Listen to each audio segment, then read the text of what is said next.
We're cutting out new Teak and Holly cabin sole for a Pearson 39. Took about 3 sheets of Teak and Holly plywood. There was grit, grime, dirt, grease on the back of the old Teak and Holly sole. We didn't want to contaminate the new Teak and Holly, so we taped over that with some, thick floor protectant paper. We outlined the old Teak and Holly sole on the new plywood with some painter's tape, traced it with a Sharpie, then we have a nice easy line to cut to with the jigsaw, and then we're going to router it.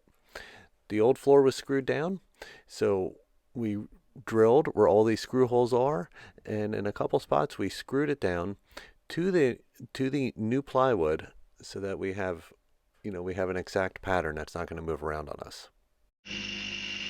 We jigsawed all the parts out,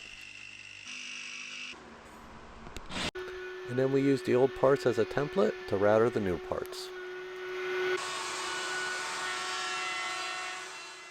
This is definitely a doable do-it-yourself project. Just take your time, make sure everything lines up right. Make sure the old Teak and Holly sole fits the way you want it to if you're using it as templates for your new ones. On the underside of all the parts, I coated them with epoxy.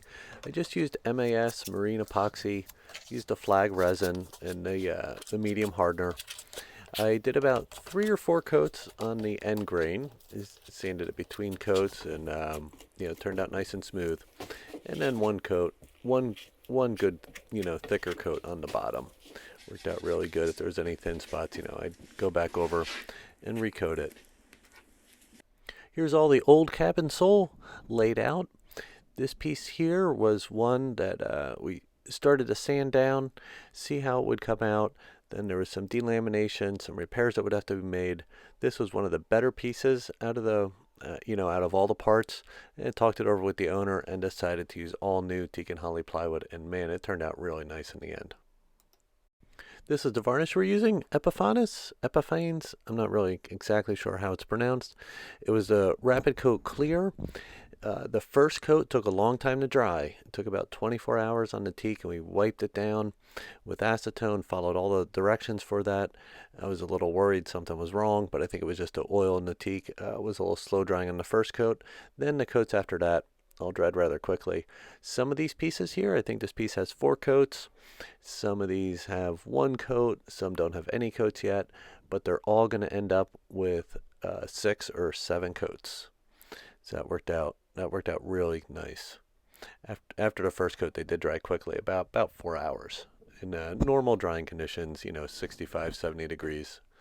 Low humidity during the winter in a heated area. In every video, you're doing all the work. Well, it has to be because you're the videographer. Somebody has to do the work. Laying out all the new parts on top of the old parts. Worked out really great. We hand sanded everything to 180 to avoid any swirl marks from a palm sander or an orbital. That was for the first coat. Wiped everything down really thoroughly with acetone, paper towels.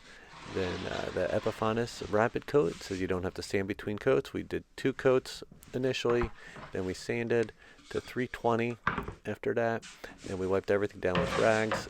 After lint-free rags after the first coat. Didn't get any lint on from paper towels. We forgot to film any varnish work, but there's nothing really exciting about that.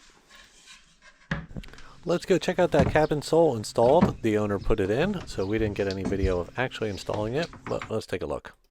Such an improvement over the old cabin sole.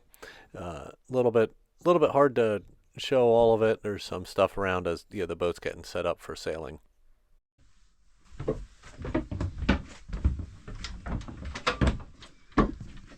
The door.